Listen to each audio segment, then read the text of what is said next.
we have covered the exploitation in different sectors, then demographic condition and then occupational structure. अब हम आगे जाने वाला है इंफ्रास्ट्रक्चर पे। इंफ्रास्ट्रक्चर मतलब क्या? ये पिक्चर दिख रहा है आपको? What all can you see? कोई लोग दिख रहे हैं इसमें? नहीं। क्या दिख रहा है इसमें हमें? हमारा वाईफाई कनेक्शन, हमारा mobile connection, that means communication related services, railways हो सकते हैं, रोड्स हो सकते हैं, देन इलेक्ट्रिसिटी। तो ये सब चीजें किसके अंडर आती हैं? इंफ्रास्ट्रक्चर के under. That means basic facilities जो एक नेशन को चाहिए ग्रो होने के लिए। Now starting this topic, infrastructure refers to activities, services and facilities with required services in economy. That means these services are required in economy. पहला क्या है? Economic infrastructure. That means of transport, communication, energy and banking. These are included in economic infrastructure. Social में क्या हो सकता है?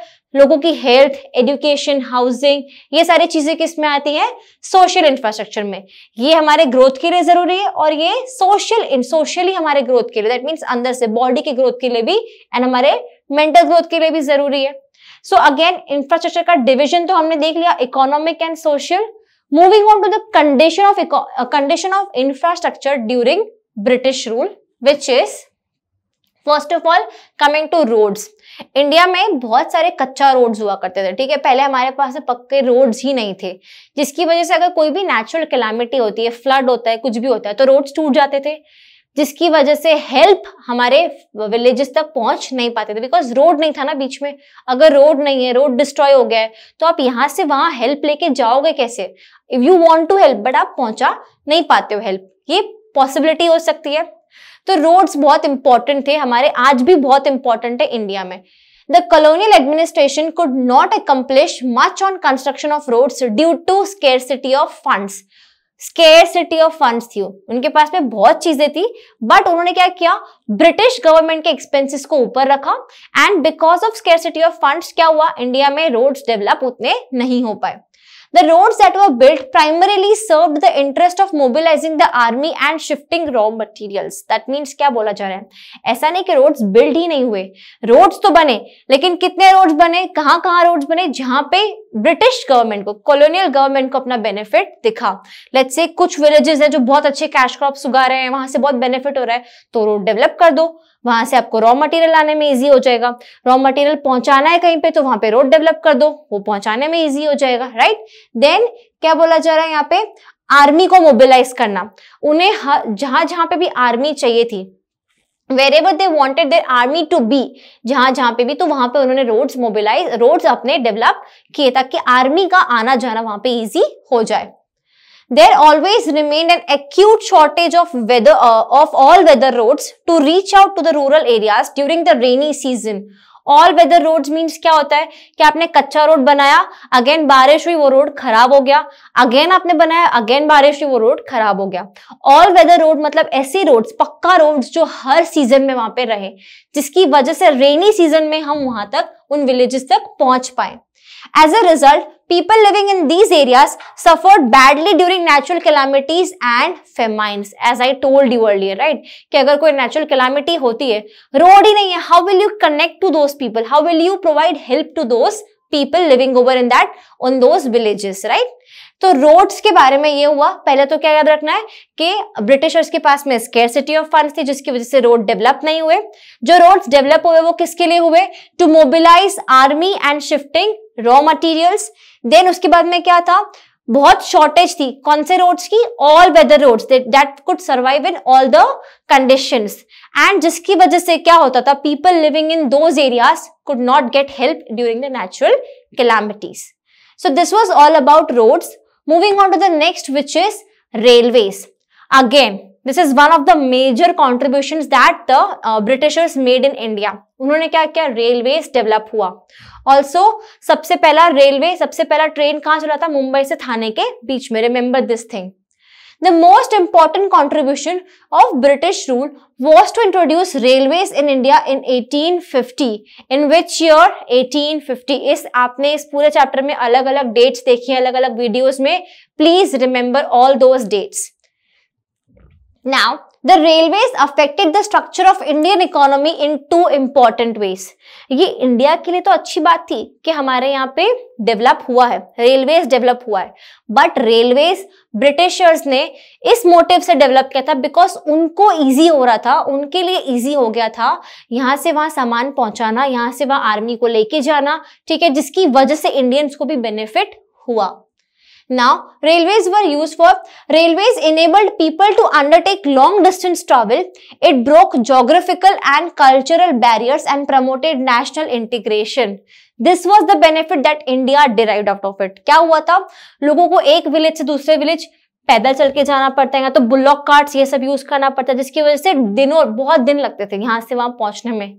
But due to railways लोगों ने लॉन्ग डिस्टेंस जर्नीज लेना चालू कर दिया, which made it easier to travel from one place to another. और उसकी वजह से क्या हुआ, कल्चरल बैरियर्स छूटे, बंगाल के लोग गुजरात आ सकते हैं, गुजरात के लोग महाराष्ट्र जा सकते हैं, तो they could go in another states also.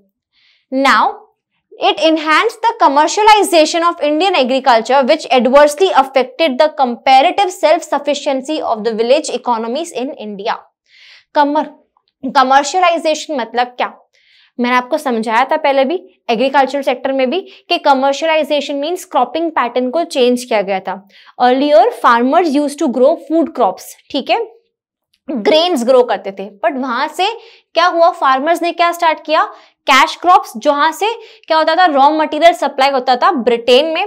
अब जब ये कमर्शियलाइजेशन हुआ तो हमारे ये जो ब्रिटिशर्स थे उनको इजीली उनके लिए कन्वेयंस इजी हो गया, एक विलेज से दूसरे विलेज लेके जाना है उनको, अगर आगे ये रॉ मटेरियल पास ऑन करना है तो रेलवेज ने उनकी बहुत हेल्प की थी। बट ड्यू टू कमर्शियलाइजेशन क्या हुआ था, हमारी सेल्फ सफिशिएंसी जो थी वो कम हो गई थी बिकॉज हमारे पास में फूड ग्रेन्स नहीं थे। Last thing is railways also promoted the foreign trade, but it benefited the Britishers more than Indians. The construction of railways led to huge economic losses of the Indian economy.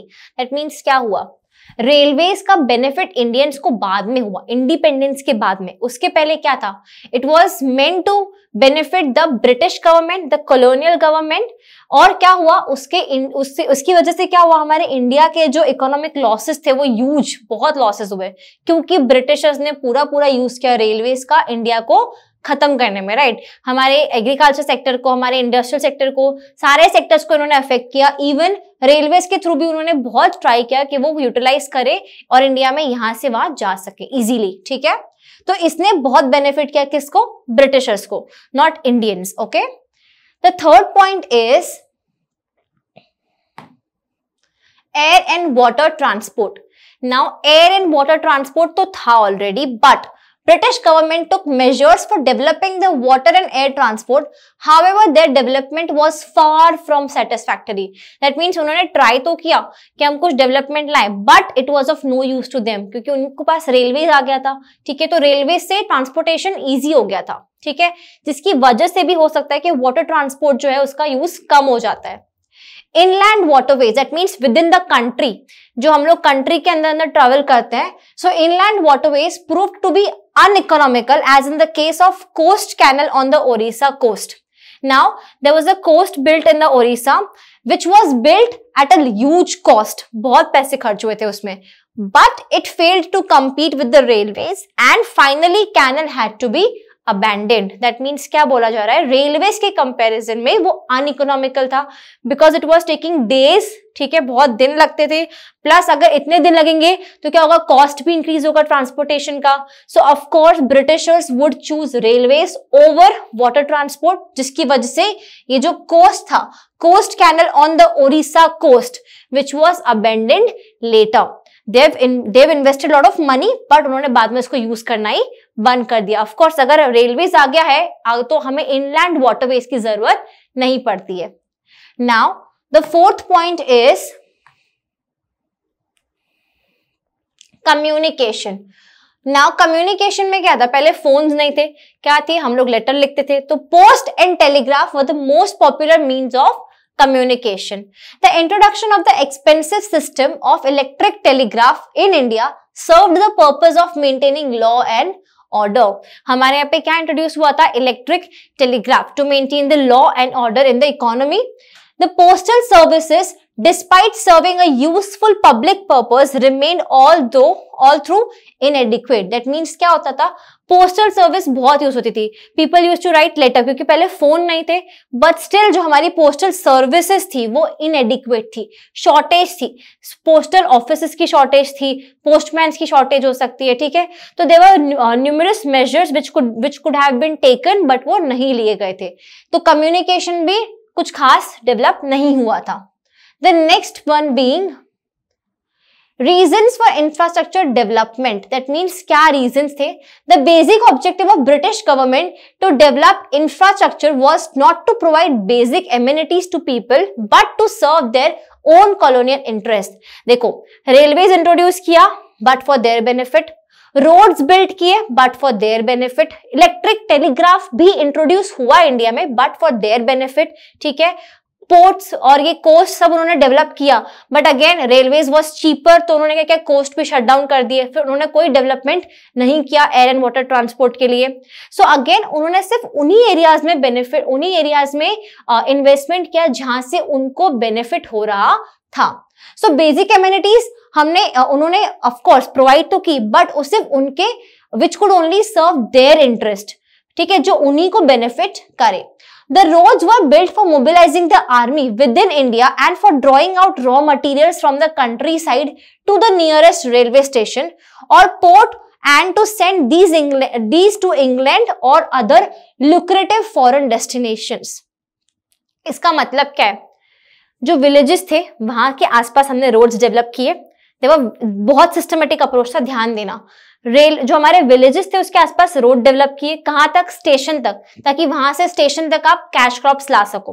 Railways develop किए ताकि railway से आप कहां लेके जा सको, या तो इंग्लैंड, ठीक है, या तो आप नियरेस्ट रेलवे स्टेशन के पास लेके जाओ, या तो पोर्ट पे लेके जा सको, रेलवे स्टेशन से पोर्ट पे लेके जा सको। कहां ट्रांसपोर्ट करने के लिए, इंग्लैंड, या तो फिर ल्यूक्रेटिव फॉरेन डेस्टिनेशंस, या तो जहां जिस कंट्री से ज्यादा पैसे आ रहे हैं उस चीज के, वहां पे आप ट्रांसपोर्ट, वहां पे आप इंपोर्ट या एक्सपोर्ट कर दो उस चीज को। समझ में आया? It was a very systematic approach. उन्होंने सिर्फ उन्हीं एरियाज में ग्रोथ या इन्वेस्टमेंट किया जहां से उनको बेनिफिट हो रहा था।